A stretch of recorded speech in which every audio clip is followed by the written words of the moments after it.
Bom, então nós vamos começar a aula de forragicultura e pastagens do dia 24 de maio de 2023.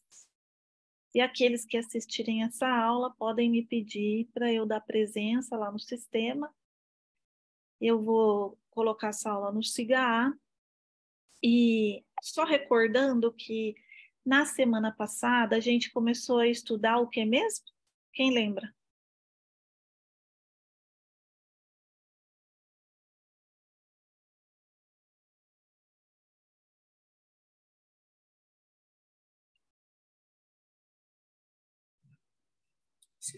Silagem.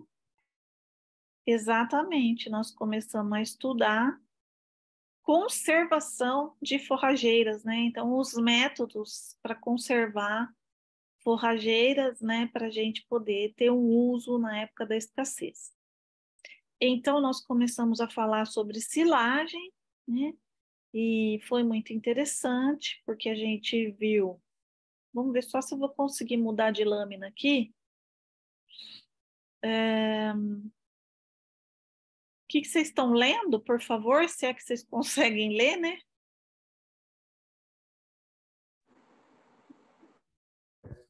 Conservação de plantas forrageiras, práticas para confeccionar uma boa silagem. E agora?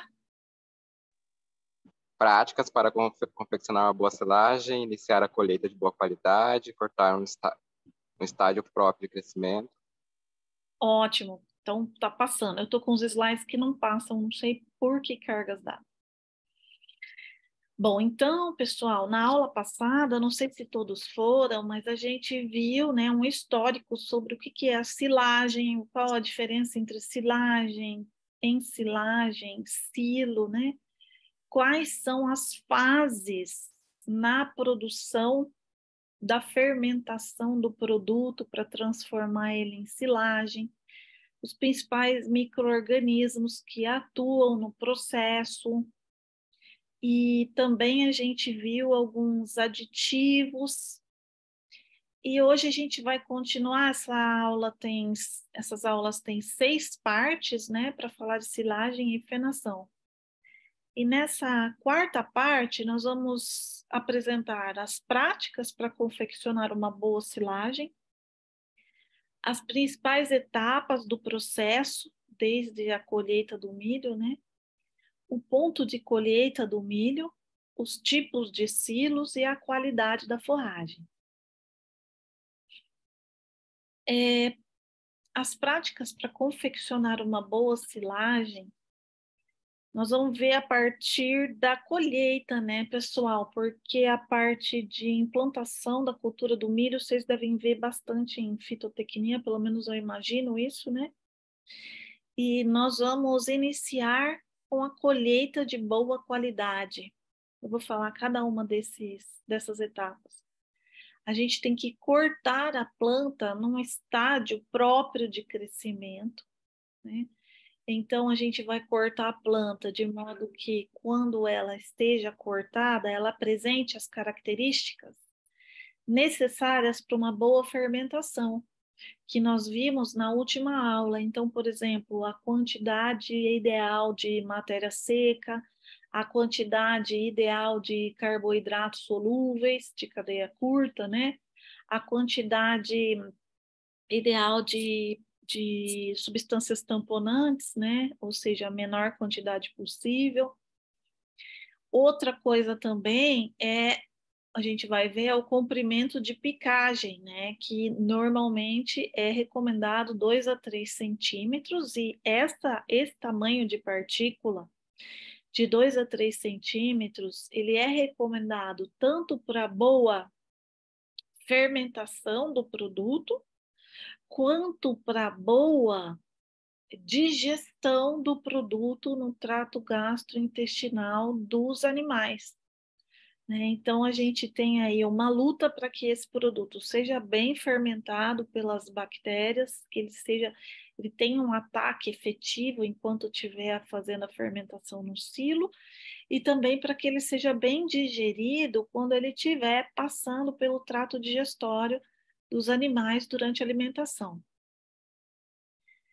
Para que a qualidade da silagem seja boa, a gente vai fazer, né, essa colheita com um material aproximadamente 70% de umidade, né, e vamos excluir o máximo de oxigênio e de água do material e vamos encher e compactar o silo o mais rapidamente possível, né, para evitar contaminações e outros processos, e vamos fazer a cobertura do silo, né, fazendo a exclusão do ar. Um plástico apropriado ou uma lona, né? Então, resumidamente, essas são as principais práticas que nós vamos ver com detalhes agora. Então, a colheita, né, ela é feita com a ajuda de uma carreta, né, e uma colhedora que já vem com uma picadora acoplada, né, especialmente para fazer a silagem. Esse equipamento é muito mais barato, por exemplo, do que os equipamentos usados para fazer a fenação. É um equipamento invariavelmente muito comum, né? E E depois que esse material é colhido, ele é levado até o local onde está o silo, onde será implantado o silo, e ele será compactado. Então, deixa eu só ver minha cola aqui. Então, essa colheita vai sendo feita, né, carreta por carreta, ela é colhida, levada até o local do silo, desembarcada, e a cada camada que cai em cima do silo é feita uma compactação, né? Aqui a gente vê o uso de um aditivo, né? E essa compactação ela tem que ser feita, né, de preferência por uma máquina que é mais pesada, né? Então, por isso que o tamanho do silo é sempre dimensionado de acordo com o equipamento que a gente tem na propriedade ou que a gente vai fazer uso. E ele tem que caber tranquilamente aqui, né? E a recomendação também é que os pneus sejam mais finos para melhorar essa compactação.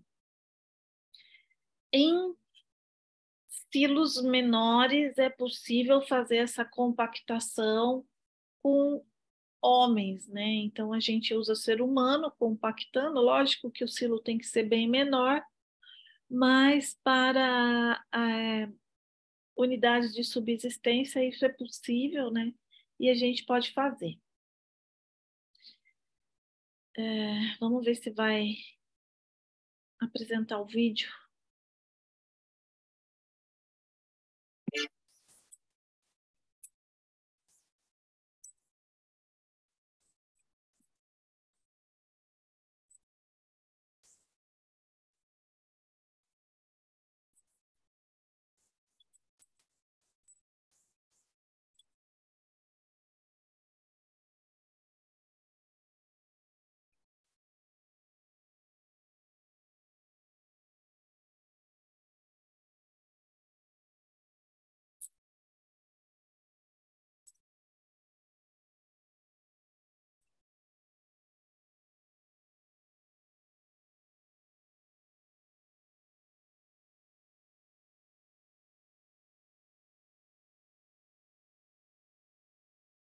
Pessoal, quero comentar aqui, né? Quero que vocês reparem que é muito da área, né, da engenharia, fazer uma boa regulagem do equipamento para evitar desperdício, né? Você repara que nessa colheita, o tanto que ele joga de material para fora, né? Então, isso aí precisa regular direitinho, né? Obedecer o tamanho da carreta e assim por diante, né?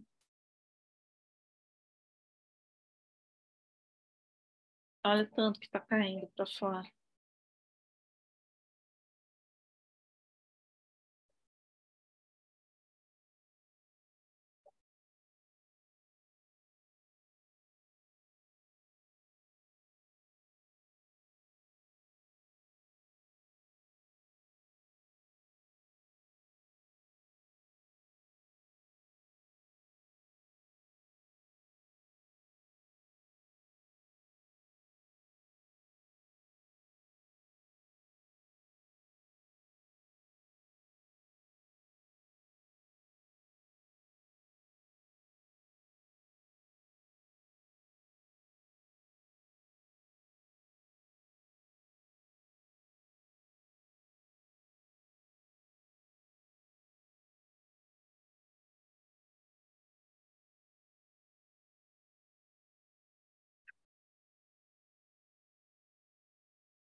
E aí a carreta chegou e eles agora estão espalhando, né? E vão compactar. Esse silo é um silo, tipo silo superfície que chama. Nós vamos falar sobre eles hoje. Super o quê, professora? Super fino? Superfície, deixa eu escrever aqui no chat para vocês verem.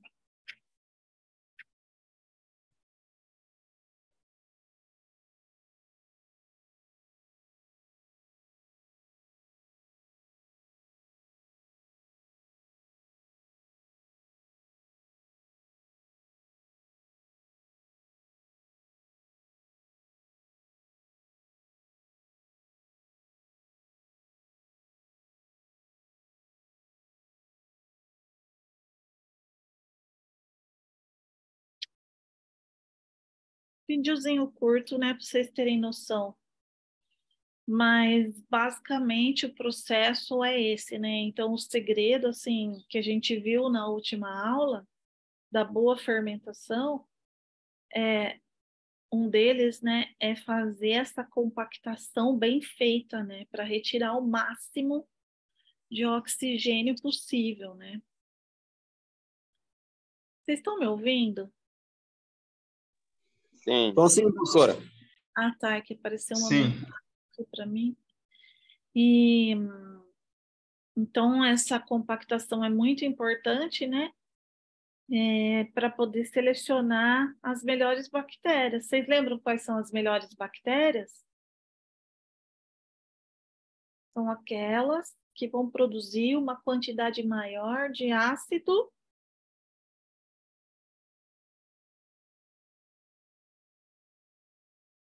lático, certo? São aquelas que vão produzir uma quantidade maior de ácido lático. Como é que elas chamam?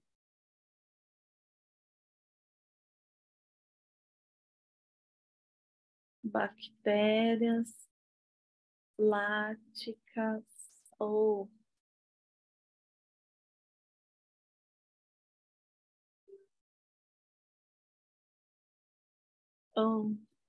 lactobacilos heterofermentativas. E as melhores são a homofermentativa, certo? Lembrando da aula passada. Outro ponto interessante para a gente melhorar a qualidade da silagem é o ponto de colheita do milho, né? Antigamente a gente achava que o ponto de colheita era o ponto pamonha, mas não é. É um ponto além, é um ponto chamado ponto farináceo. Que nessa fase, né, nós vamos encontrar de 30% a 35% de matéria seca na nossa planta, e vai ocorrer aproximadamente 110 dias após o plantio. E nesse ponto, a gente observa que 2/3 do grão do milho estão farináceos e 1/3 está leitoso, né? E o tempo disponível que a gente tem para colheita, ou seja, a janela de colheita que nós temos é de 10 dias. Como isso? O que acontece é que o ponto, né, ele vai variando a quantidade de energia, a quantidade de matéria seca, que é o principal que a gente usa para fazer a colheita, e esses também influenciam o consumo. E isso também vai influenciar, não está escrito aqui nessa tabela, mas isso também vai influenciar, por exemplo, a facilidade ou a dificuldade que a gente vai ter na hora de colher e picar o material. Por quê? Porque o material mais duro não pica direito naquele equipamento que eu mostrei no vídeo para vocês, tá? Então, a gente vê que conforme esse grão vai amadurecendo, né, de pré-leitoso, depois vem leitoso farináceo, farináceo, farináceo duro, duro vítreo, maduro, vai aumentando a matéria seca, né? Então, eu tenho que, o farináceo vai estar no ponto para a gente poder colher com relação à matéria seca.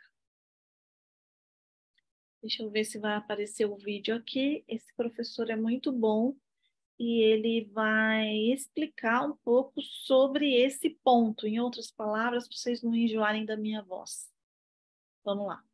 Qual o momento correto de realizar a ensilagem? Quais os principais critérios a serem utilizados no momento da ensilagem? Essa e outras dúvidas vocês conferem agora no programa Café com Ensilagem.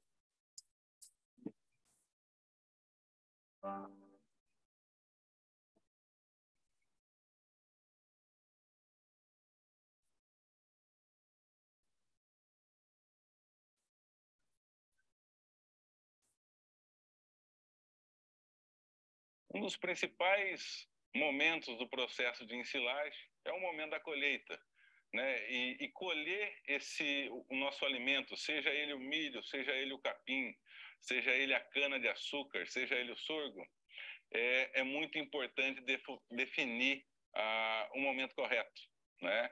A partir dessa forragem pronta, né, picada, que vai ser levada até o silo, o processo de fermentação que vai ocorrer ali vai ser totalmente relacionado com a qualidade desse alimento que chegou no silo. Então, definir critérios para o ponto correto de ensilagem, ele é fundamental. A gente tem alguns pontos importantes, né?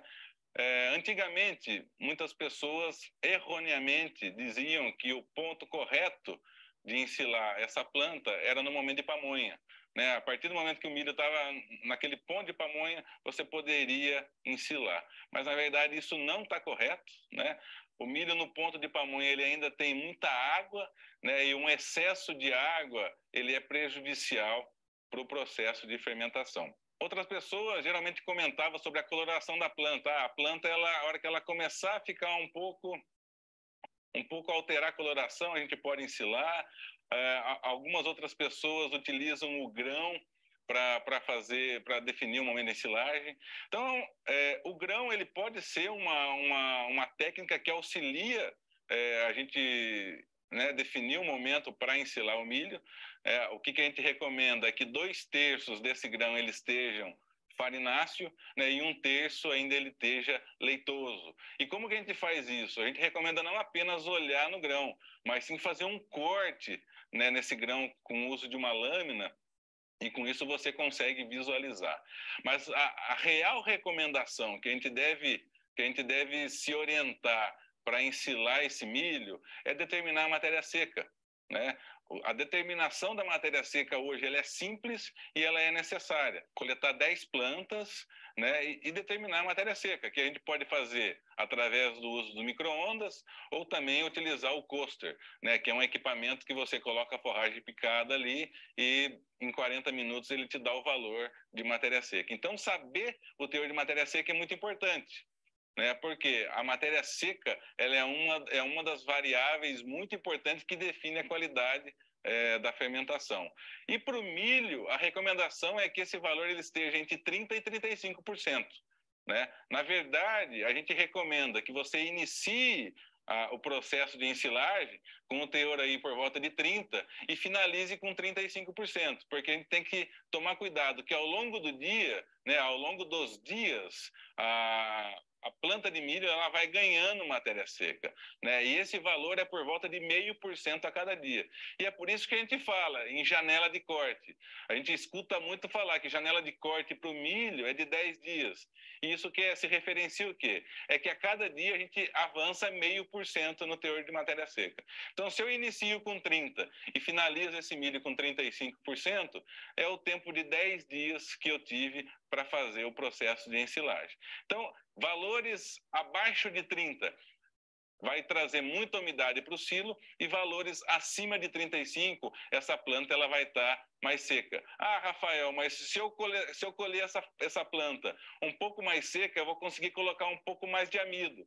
É verdade, mas a partir do momento que essa planta ela vai ficando mais seca, a máquina que vai ensilar esse milho, ela vai tendo mais dificuldade. Então, para quem gosta de acumular um pouquinho mais de amido e colher a planta aí chegando até os 37% de matéria seca, a gente recomenda aí sempre utilizar uma automotriz, que em muitos dos casos a gente não consegue. Então, a recomendação é matéria seca da silagem de milho e de grande parte de outras forragens é que ela seja por volta de 30% a 35% de matéria seca. Tá joia? Então é isso, pessoal. Espero que vocês tenham gostado do vídeo. Se vocês tiverem alguma dúvida, coloque aqui nos comentários e aproveite também para se inscrever no canal do Boletim da Forragem, no canal da Delaval e no canal do Dr. Salles, que está aqui no link na descrição. Então eu agradeço mais uma vez e aguardo vocês no próximo vídeo.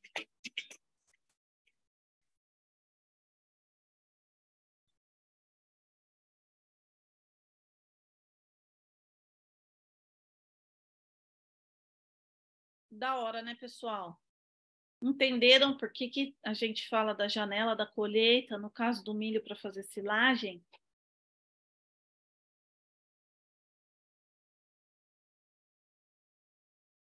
Sim. Entendemos. Então, a gente vai ganhar aí, em média, 0,5% a mais de matéria seca por dia, certo? Então, se eu quero ter uma silagem com 30%, 35% de matéria seca, eu vou ter 10 dias de janela de colheita, certo? Certo, professora. Então, muito bem. Então, vamos Professora, falar. Oi, Eurides, chegou? Boa tarde. professora, eu estou fazendo silagem aqui agora. Por isso que eu cheguei.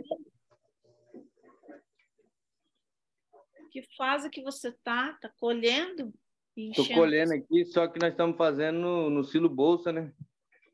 Ah, e daí põe direto na bolsa? Põe direto na bolsa, aí encosta o trator do lado, é porque meu telefone não pega o Wi-Fi lá, ali na roça, ali, senão eu já ia lá filmar para vocês verem o jeito que é. Você... Joga o vagão joga direto na máquina e a máquina vai enchendo a linguiça, né? E daí já vai compactando, né? É a própria máquina compacta e já vai empurrando o trator para frente, o outro vai derramando dentro. Nós cortou o último vagão agora, fez de milho e fez de capinha-açu. E deixa eu perguntar uma coisa, esse saco que vocês usam, ele é próprio para isso, né? Pode reaproveitar? Como é que funciona?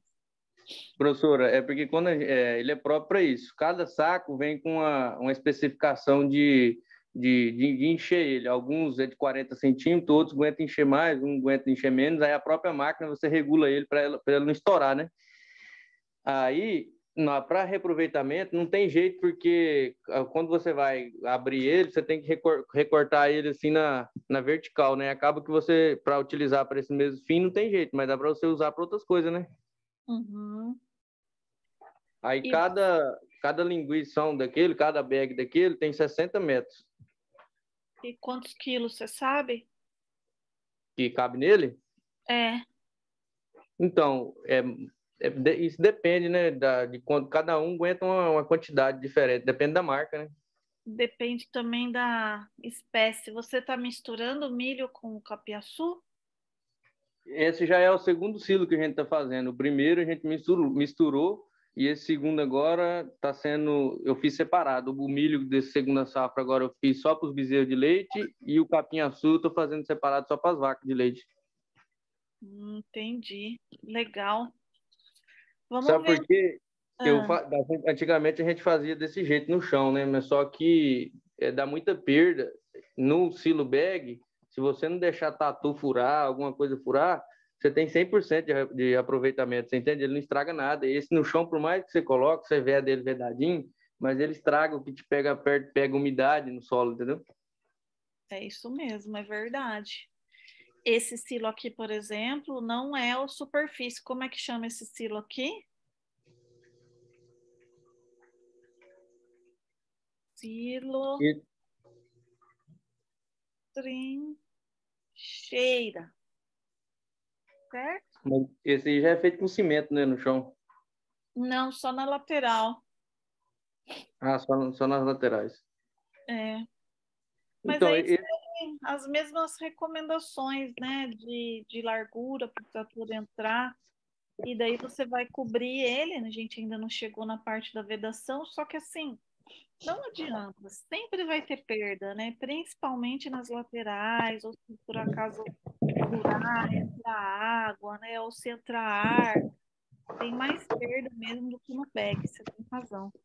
Então, a vantagem desse aí é que dá para pegar a capada do trator, né? Esse aqui já tem que ser manual. Esse aqui é o que eu fiz para os bezerros. Você está dando para ver aí? Deixa eu... Não tá aparecendo nada aí, não? Não, é que eu tô com as janelas... Ah, deu para ver, sim. Calma aí, não tô achando eu aqui. Tá aparecendo a câmera traseira minha? Tá. Deixa eu compartilhar aqui, fica mais fácil da gente ver. Aqui, opa, virou a câmera. Tá se vendo agora? Aqui é o jeito que ele fica. Esse aqui eu fiz só para os bezerros, mas os caras tá fazendo ali embaixo para as vacas. Aí ele fica todo dentro do bag. Aí depois você fica amarrado a boca, você vai abrindo e vai tirando aos poucos, né? Esse aí Aí já tá aberto, então? não, esse aqui eu acabei de fechar hoje. Ah, tá. Eu fiz só um pouquinho, que esse aqui é só para os bezerros de leite. Entendi. Ele vai enchendo, ele fica tipo uma linguiça, entendeu? Sim. É bom que ele dá 100% de aproveitamento, assim. Depois dá para você usar a lona para outra coisa, mas não dá, para essa mesma finalidade não dá, porque vai acabando rasgando ela, né? Sim.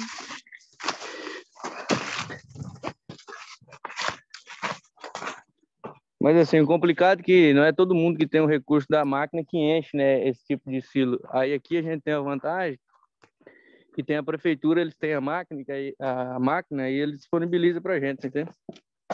Ah, que ótimo. E a máquina tá aí pra gente ver qual é A, a má- parte? a máquina tá, só que a máquina tá ali embaixo, e lá não pega internet daqui de casa. Esse outro que eu fiz é porque os bezerros ficam pertinho. Entendi. Não ia filmar para vocês, ela tá lá embaixo, lá. Não pega internet. Né? Mas eu Ah, filmo, eu vou descer lá, eu vou filmar e eu mando no grupo. isso, faz isso. Beleza? Eu vou desligar aqui rapidinho, eu já volto. Deixa eu voltar aqui.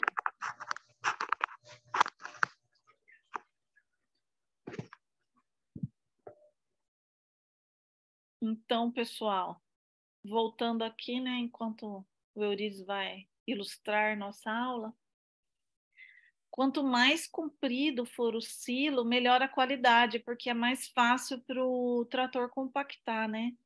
Pode ser feita por tratores ou homem, e o objetivo da compactação é manter a condição anaeróbica, porque nós vemos que aquelas bactérias que a gente deseja, elas vivem melhor em condição de anaerobiose. E a fermentação, que é o que a gente quer que aconteça, ela ocorre em condição de anaerobiose, né? Então, por isso que a gente tira o ar de dentro do silo. A vedação nesse tipo de silo aí, né, que é o trincheira ou superfície, que são bem comuns, com lona preta de 20 centímetros de capim seco a 30 centímetros de terra e pesos. Então, primeiro vai a lona, depois põe o capim seco, né, para ver se diminui um pouco a temperatura. Depois põe terra por cima e no redor a gente põe peso. Pneu cheio, pedra, o que tiver, né, para poder segurar aquela lona. E se a vedação e a compactação forem bem feitas, essa silagem pode durar por 2 anos, pelo menos. A gente não sabe até quando dura, tem silagem que dura muito tempo, eu mesma já acompanhei a abertura de silagem por mais de 5 anos, mas 2 anos é um bom tempo para a gente usar.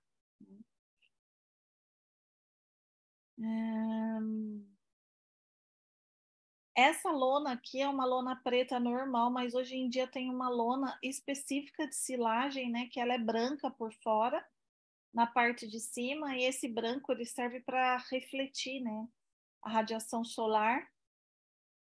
ela é mais grossa, mais resistente, né? E evita furos e assim evita perdas. O bag, né, é outro tipo de silo, que são tipos de silos. Esse bag aqui, ou cilindro de plástico, ou tubo, é o que o Eurides mostrou, né? Tem que ter um equipamento que se acopla ali no trator específico para fazer o enchimento, e o próprio enchimento já vai compactando a silagem lá dentro, né? Um outro tipo de silo é o aéreo. São silos cisternas, né? Então você tem cisterna aérea e tem cisterna que fica profundo, né, no chão. Aí tem o silo de superfície, o silo trincheira e silos tipo anéis, né, que são silos de menor quantidade e que podem ser compactados por seres humanos. Bom, uma silagem de ótima qualidade, ela tem grande aceitação pelos animais, né? A coloração dela, ela vai ser muito parecida com a coloração do material original, ela não vai perder muito as características sensoriais dela, ela vai ter uma textura firme, não pode apresentar mofo de espécie alguma, porque se tiver mofo, ela teve alguma contaminação ali, ou com oxigênio, ou com água, e o desenvolvimento de micro-organismos não desejáveis, né? Fungo é mofo, né? Bolor, micro-organismo indesejável. E esse tipo de material que fica estragado não pode ser fornecido para os animais, você perde, né? Outra coisa é que a qualidade nutricional da silagem, quando a gente abre o silo, ela é a mesma de quando a gente colheu aquele material. Tá? Então, ele se mantém. Esse tipo de material, né, silagem podre ou com mofo, é uma silagem que é perdida, ocorreu por causa de entrada, né, ou de água, ou de ar, e não pode ser fornecida aos animais. Quando a gente vai fornecer a silagem para os animais, na abertura do silo, a gente tem que retirar, principalmente esses silos de superfície ou trincheira, ou silos de cisterna, né? A gente tem que tirar por camadas, por fatias. E cada fatia que a gente tira, a recomendação de que o tamanho mínimo seja de 20 centímetros de espessura. Então, todo o comprimento, toda a dimensão do silo, a gente vai prever esse detalhe também, além dos detalhes de caber o trator, né, da quantidade de animais que a gente vai alimentar, o tempo que a gente vai utilizar alimentando os animais com esse alimento e assim por diante. Por que que a gente retira uma camada mínima de 20% de espessura? Porque todo dia a gente vai alimentar os animais. Então, se todo dia eu retirar no mínimo 20 centímetros de espessura, é comprovado que eu vou ter uma degradação mínima no silo aberto. Porque se eu tirar o silo de forma diferente do que está explicado aqui, eu posso ter uma degradação maior, então uma perda maior, porque essa parte que está aqui em contato com o oxigênio, ela se degrada, né? Eu não posso deixar ali por muito tempo exposta ao tempo, à chuva, ao oxigênio, que ela vai estragando mais rápido. Por isso que essa recomendação de ser retirado uma camada mínima de 20 centímetros de espessura. E como vocês estão quietos, eu estou entendendo que ou vocês estão compreendendo tudo que eu estou falando, ou estão dormindo. Mentira. Não, nós estamos aqui, professora. Estamos entendendo, professor. Obrigada, pessoal, pelo retorno. Professor, uma curiosidade aqui. Depois de tem algum ponto depois dela feita, de quando eu posso começar a usar ela? Sim, sim.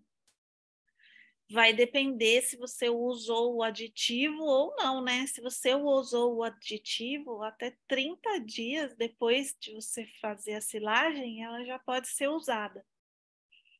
Se você não usou o aditivo, é bom deixar mais um pouquinho, né? Porque daí fica mais lerdo para fazer a fermentação. E aí a gente espera um pouquinho para fermentar bem e acumular a quantidade de ácido lático suficiente para dar característica de silagem, né? Aquele cheiro, o sabor característico, né? Ácido. E depois que você abre, você prejudica a fermentação. Então espera só mais um pouquinho. Mas se você usou aditivos, principalmente aqueles aditivos à base de micro-organismos, em 30 dias você já pode abrir o silo, certo? E essa Mas isso pode variar de região para região, tipo, climas diferentes e tal, ou não? Pode também, porque, por exemplo, o calor acelera o processo, né? Pode também, mas no geral é isso. Ok, então, entendi. Bom, uma falha muito grande que não é difícil da gente encontrar por aí, eu mesma já fui em algumas propriedades e já vi acontecer isso, né? É uma coisa muito simples, é uma orientação muito simples que a gente dá, é de não retirar da forma errada a silagem de dentro do silo. Né? A gente tem que tirar a fatia inteira ali da superfície que está aparecendo em contato com o oxigênio. Né? E sempre na vertical, nunca na horizontal, porque vai ser uma superfície maior, então você vai ter uma área maior para estragar. Fazer, por exemplo, que nem ele está fazendo aqui, né, uma escada ou um degrau, né? Isso aqui é muito errado, prejudica a qualidade da silagem, né? Pode ver que esse aqui vai estragar, agora ele vai tirar o de baixo, e esse aqui vai ficar mais tempo aberto, né? Antes de ser usado. E aí você pode até prejudicar, assim, o desempenho dos animais fazendo desse jeito, né? Vai ter perda do silagem, vai prejudicar o desempenho dos animais. E é uma coisa simples, né? É só o jeito de retirar o produto aí do silo.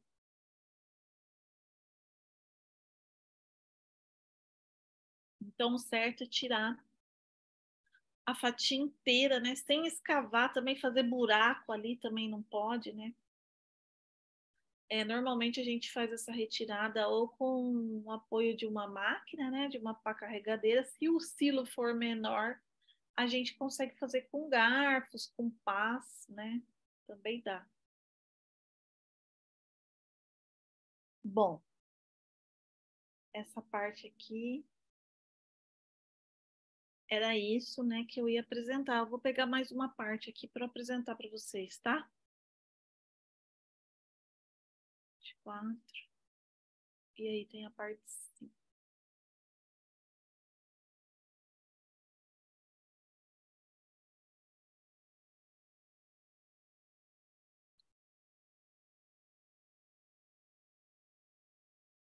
Vamos ver se ela vai funcionar.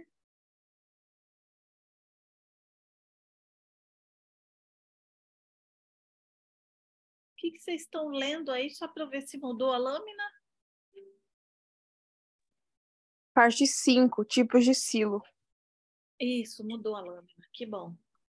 Então, agora a gente vai estudar um pouquinho mais quais são os tipos de silos que tem, né, as vantagens, as desvantagens, e vamos aprender também um pouco sobre o dimensionamento deles, né? E tem também uns exercícios para vocês fazerem, que eu posso deixar vocês fazerem sozinhos, se vocês quiserem. Se vocês quiserem fazer aqui, então vocês peguem as calculadoras para fazerem os cálculos.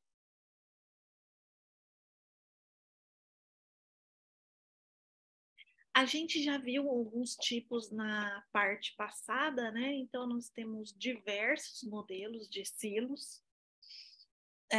Os mais comuns são os trincheira, o de superfície, né? E hoje em dia está sendo muito utilizado esses de bag, né? É uma coisa muito boa que veio, né? Inovadora. Antigamente era mais comum a gente usar os silos tipo cilíndricos, né?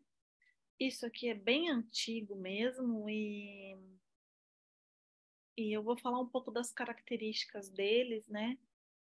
E para todos eles, pessoal, não se iludam, para todos temos vantagens e desvantagens. Então, vou falar, porque às vezes vocês podem se deparar com material desse e às vezes ficar encabulado, mas não se encabule, tá? Então, os silos tipo cilíndrico, a gente tem o silo, um deles é o aéreo, né? E o outro é o subterrâneo. Eu vou falar primeiro do aéreo. O aéreo tem como vantagem ter muita eficiência, né? Porque como ele está disposto verticalmente, a compactação dele é muito boa, né? Porque ele faz peso em cima dele mesmo. Uma facilidade para descarregar, né? A gente carrega por cima e aí vai descarregando por baixo. Tem a valorização estética da propriedade, que um silo desse é muito bonito, né? Muito lindo. Tem uma grande capacidade de volume, possui possibilidade de ser construído mesmo em locais com lençol d'água, né? Peraí.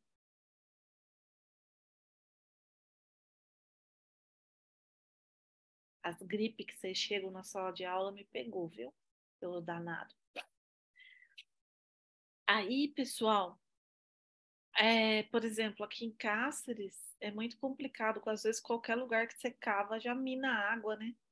Difícil fazer poço, difícil fazer silos trincheira, né? Ou até um cilíndrico, né? Então, esse tipo de silo, o cilíndrico aéreo, ele não tem esse problema, né? E ele pode ser construído em ligação com o estábulo ou o local onde a gente vai tratar dos animais. E aí toda a alimentação, todo o trato, ele é mecanizado, né? A gente já pode ter acoplado aqui numa balança, ou então num misturador daqueles de vagão, sabe? Vagão misturador. E aí já vai colocando o material no vagão misturador e vai pesando e já vai calculando a dieta, né? Porque o vagão misturador, ele já calcula a dieta do animal. E já vai, depois que calcula a dieta, mistura, ele só vai distribuindo no coxo, então é de uma facilidade muito grande mesmo. Porém, né, ele tem algumas desvantagens muito consideráveis, então ele tem um custo muito grande, né, custo muito maior, e não é todo mundo que pode, né, e que está disposto a abrir mão, né, de um dinheiro tão grande para fazer um investimento desse tipo, sendo que a gente pode usar silos mais baratos e que tem uma eficiência tão boa quanto esse. Requer a mão de obra eficiente e as máquinas que vão para descarregar é mais fácil, mas para carregar é muito mais difícil, né? Então você precisa de máquinas para carregar e essas máquinas são mais caras, então tem essas desvantagens, né? Aí você vai ter silos tipo cilíndricos, que são chamados de cisternas ou subterrâneo. E esses são, assim, muito menos encontrados hoje em dia. Por exemplo, eu só vi um desse tipo aqui lá na UFLA, né? Mas a UFLA é uma universidade muito antiga, né? Tem mais de 100 anos, então não foi surpresa encontrar lá. Ele é pouco utilizado, né? Porque o manejo dele é muito difícil. Mas ele também proporciona boas condições para a fermentação da forragem, porque ele fica escondido no subsolo, né? Assim, bem protegido do tempo, né? Do oxigênio, de água, até de luz, né? E tudo isso melhora muito a conservação da forragem. Como vantagem, o carregamento dele é muito fácil, a compactação também, porque o próprio material vai fazendo peso, né, em cima dele e aí ajuda nessa etapa do processo. É um silo mais barato do que o silo aéreo. Ele pode ser construído bem próximo ao local do tratamento dos animais, mas como desvantagem, é muito mais difícil descarregar, né, esse silo. Ele não pode ser de grande capacidade, porque fica muito profundo e aí fica mais difícil ainda de manejá-lo. Então, dependendo da quantidade de silagem que a gente quer fazer, a gente vai ter que ter várias baterias de silos, né, subterrâneos. Ele não pode ser construído em baixadas com lençol d'água superficial. E é outra coisa que encarece também, né, é que o revestimento, no caso desse silo, é indispensável. Para fazer o cálculo do volume desse tipo de silo, é só fazer o cálculo do volume do cilindro, né? Porque ele tem um formato de um cilindro. Aí eu não sei se vocês se recordam, né? Qual que é a fórmula para calcular o volume do cilindro. A fórmula do volume é a área, a altura, vezes a área do círculo, né? Então, é a altura do cilindro vezes a área do círculo.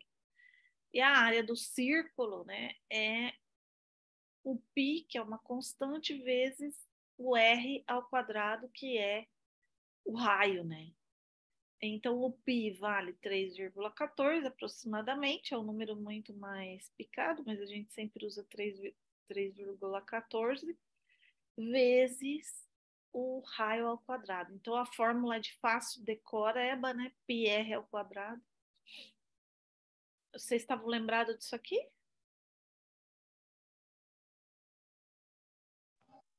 Lembrava não, professora. Eu lembrava só da área do círculo, mas não lembrava o cálculo do volume. Ai, que bom que eu lembrei vocês. Eu lembrava, que coisa, né? Tem coisa que eu aprendi mais que vocês e vocês têm coisas que aprenderam mais que eu. Mas eu adoro matemática. Pena que eu não sei muito. Se eu não estou muito esquecido, eu acho que isso aí você estuda em armazenamento de grãos, né? Que tem aquele silo lá de armazenamento também. Isso, O é isso professor mesmo. passa esse cálculo aí. E no segundo grau a gente aprende em geometria, eu acho, não é? Eu acho. Eu adoro matemática, sinceramente. Pena que eu sou meio burrinha. Mas, enfim, né? A capacidade dele vai ser de 500 a 600 quilos por metro quadrados, aproximadamente. Deixa eu ver o que mais. E aqui tem um exemplo, né? Para vocês fazerem, né? Então, por exemplo, calcule o volume de um silo com um raio de 1,5 metro e altura de 10 metros. Vocês pegaram a calculadora para fazer aí? Ou querem fazer sozinhos? Faz pelo menos esses aqui de volume de silo, que é Então, fácil. vamos fazer. Tá? Aí, professora. Vamos ver se é fácil mesmo. Mas é muito fácil.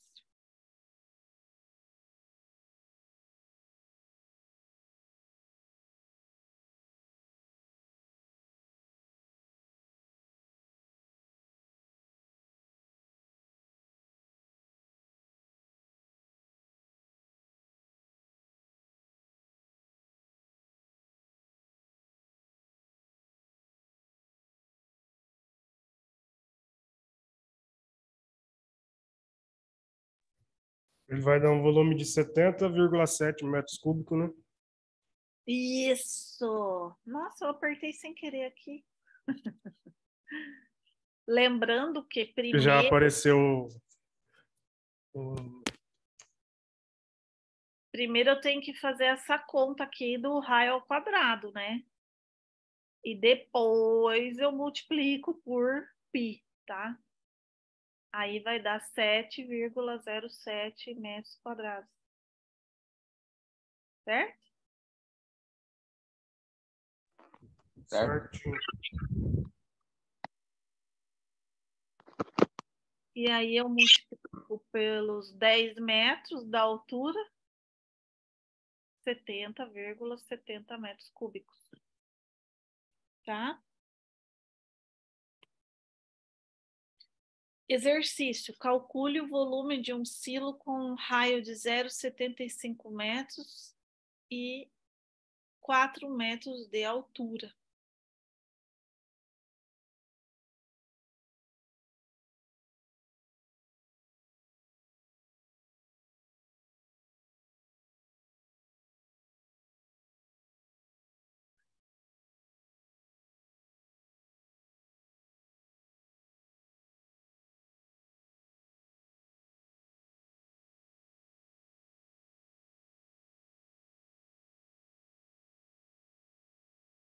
Aqui deu 7,06, 0,65. Também, a mesma coisa. Ah, não tem escola. Vou acreditar em vocês. É só multiplicar, é só elevar a 2 o 0,75, que deu quanto? Vou pegar minha calculadora. 0,56. Aí vezes 3,14 deu 1,76. Vezes 4, 7,06. Beleza. Aí, vamos falar um pouco sobre os silos tipo trincheira, né? Ainda são comuns nos dias atuais, porque quem investiu nesse silo continua usando ele, ele é muito bom, né? Tem uma facilidade de carregamento, porque ele fica mais na horizontal. Uma facilidade de compactação também, porque é só calcular o tamanho do trator e passar com o trator por cima, né? Tem também uma facilidade de descarregamento e um menor custo de construção quando a gente compara com os silos tipo cisterna. Esse silo tem forma de trapézio, tá? Lá na geometria, aproveitando as irregularidades do terreno. Então, normalmente não dá para fazer em terrenos planos, tem que ter terrenos com uma declividade mínima ali, né? Ou então em fórmula de retângulo, né? Quando o terreno é muito plano. Independente da forma do silo, deve-se atentar à largura mínima da base. A largura mínima da base é aquela em que tem a possibilidade do trator entrar. Tá? E é recomendado uma largura mínima 2 vezes a largura entre os pneus traseiros do trator. Vantagens desse tipo de silo: é a construção mais simples e barata. As máquinas para ensilar são as mais simples e mais baratas, que são máquinas, né, que você vai usar em outras atividades e pode aproveitar no silo. A possibilidade de uso de máquinas na abertura também, você não precisa fazer manual, você consegue usar máquinas, por exemplo, a pá carregadeira que eu falei para vocês, para abrir o silo, então fica muito mais fácil. E a desvantagem é que quando o material é exposto, né, quando a gente abre o silo para começar a fornecer para os animais, nós vamos ter maiores perdas. Então, quando eu comparo também com os silos tipo cilíndricos, a compactação dele é mais difícil, né? Outra coisa, como ele está instalado na horizontal, eu vou ter uma perda de área maior, né? Área que podia ser usado para outra atividade. E eu tenho que ter esse silo num lugar protegido para não ter perigo dos animais irem mexer nele, né? E pisar em cima e acaba rasgando lona e aí perde material. Então, a necessidade de a gente cercar em volta ou pôr num lugar cercado. E para ficar melhor a construção, como eu falei para vocês, uma declividade mínima, necessidade de um barranco próximo.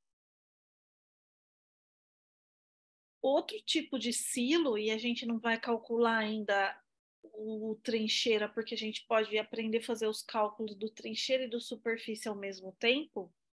Então, vou falar aqui sobre o silo tipo superfície, ou silo de superfície.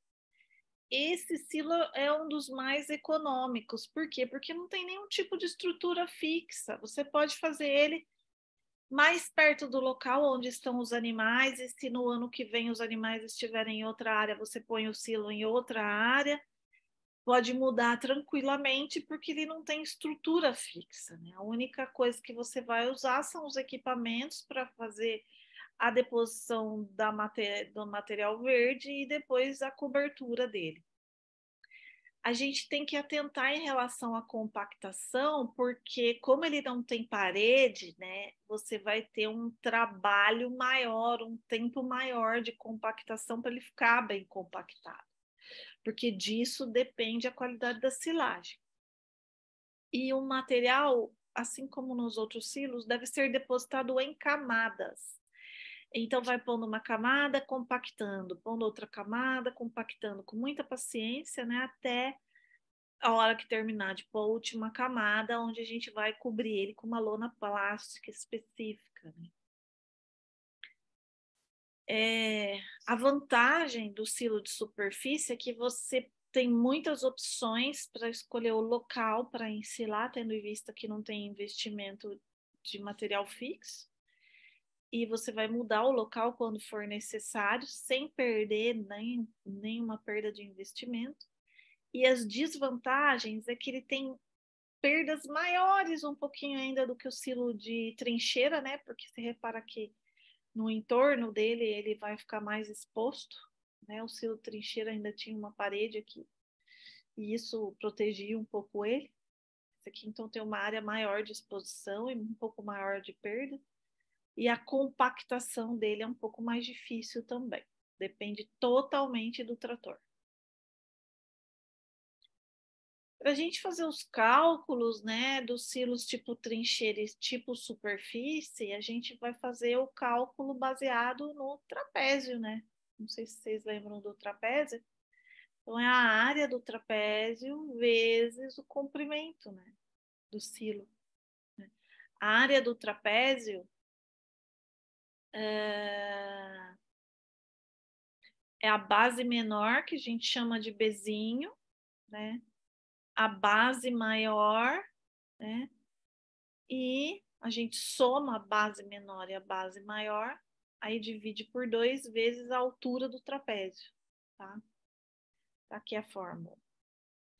O bezão mais o bezinho, entre parênteses, então a gente faz essa operação primeiro, aí divide por 2, aí depois que fizer essa operação, multiplica pela altura. Tá? E para o trapézio é a mesma coisa, só que a base maior vai ficar embaixo, a base menor vai ficar em cima. E aí tem um exemplo aqui para vocês fazerem, né? E a fórmula aqui para vocês colarem. Querem fazer?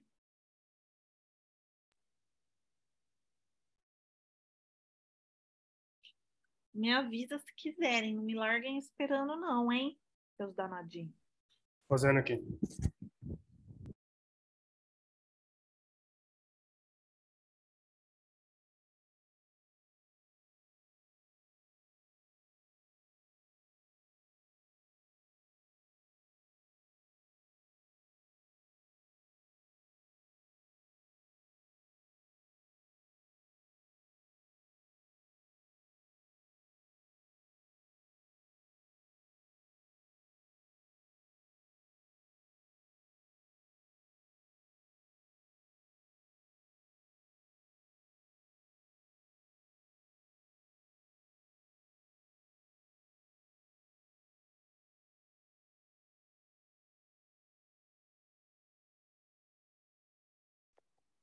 É 200? Ó. 4,5. Aqui deu 90. Meu também deu 90. 9 metros, né? 4,5 vezes 2. Aí. Isso aí desse 9 aí é 9 vezes 10, não é? 9 vezes 10, 90, isso mesmo.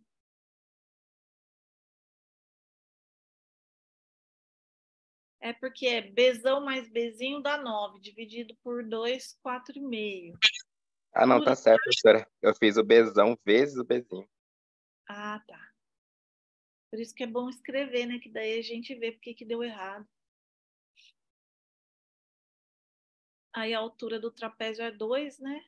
E aí é só multiplicar a área que a gente teve pela altura, pelo comprimento, né? Do silo. Aí tem mais um exemplo aqui, vou deixar para vocês fazerem em casa, tá?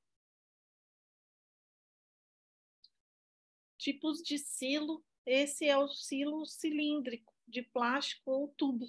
Esse aqui, pessoal, a gente também calcula pela área do cilindro, tá? Lembra do silo cilíndrico? O aéreo, isso. Pode calcular por ele, né? Então, quais são as vantagens desse tipo de silo, né? Possibilidade de transporte, então você pode levar ele de um lugar para o outro. A maior quantidade de silagem armazenada por metro quadrado. E outra coisa, também o investimento na estrutura é pouca, né? Não que esse saco é barato, mas assim, é mais barato do que fazer uma estrutura com material, né? Então, essa é uma vantagem também. A desvantagem é que a máquina especializada é de custo elevado, então, se não tiver, fica difícil. E o plástico não pode ser reutilizado. Tem vários tipos de bag, né? Tem uns bags de modelo diferente. E fazendo esses bags, outra coisa interessante é que dá para comercializar a silagem, né, pessoal? Vocês conhecem o Matheus, que é colega de vocês aí? Ele produz silagem e ele comercializa. Ô, professora, o Euridice acabou de mandar o vídeo no grupo ali, da máquina. Deixa eu ver se eu consigo.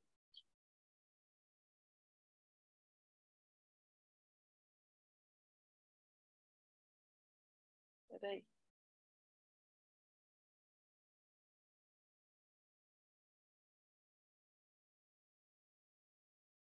Pera aí.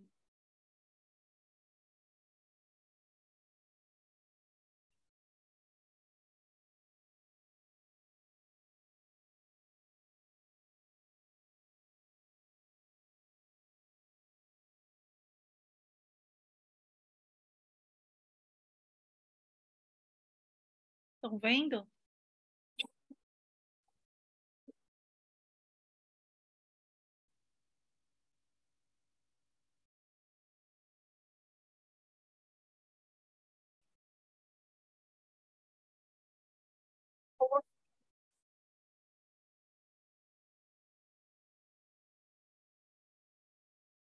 Viram?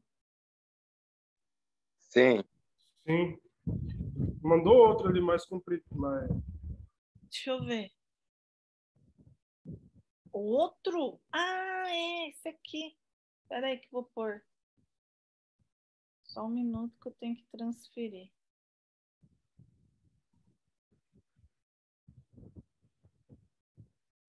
Nossa, eu vou pôr na aula. Será que ele deixa?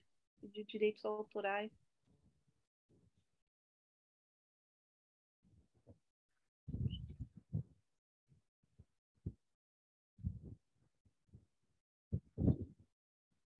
Dá para ver? Sim.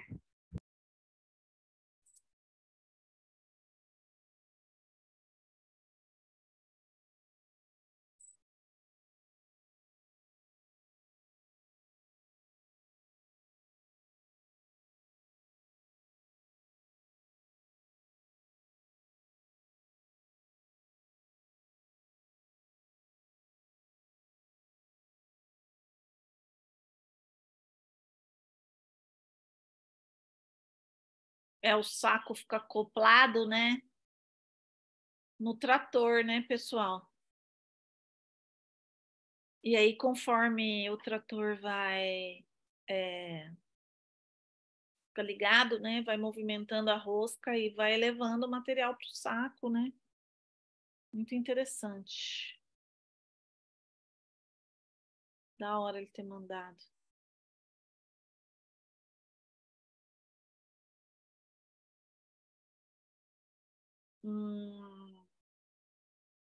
Aqui tem uma foto da máquina também, né? Em outro ângulo.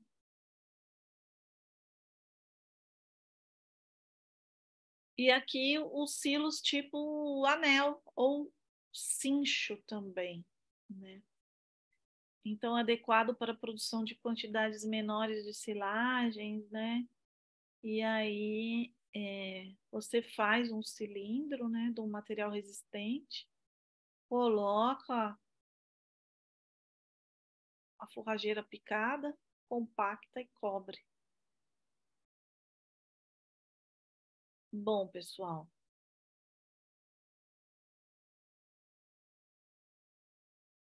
era isso que eu tinha para apresentar para vocês, né? Eu vou deixar uns exercícios para vocês fazerem. Nos siga. Gostaram da aula? Show de bola, professora. Gostei. Vou agradecer o Eurídice, que ficou ótima a ilustração dele ao vivo, né? Parece. Vou até guardar essa aula aqui para a gente publicar no YouTube do painel de forrageiras. Muito bom. Ficou legal mesmo, professor. Parece até que foi combinado. A gente meio que fez uma aula prática aqui à distância, né? No EAD. Adorei, vou agradecer ele de verdade, agradecer vocês por terem participado, né? Obrigada por terem me acolhido. Eu estou muito dolorida essa semana, não consegui dar aula ontem. Uma dor no ciático, coisa de gente velha mesmo, viu? Passando remédio todo dia e mancando para andar. Acho que até amanhã, quem sabe, eu melhoro. Então, queria agradecer vocês por terem vindo no online, né? E aí eu mando notícias sobre os seminários, pessoal.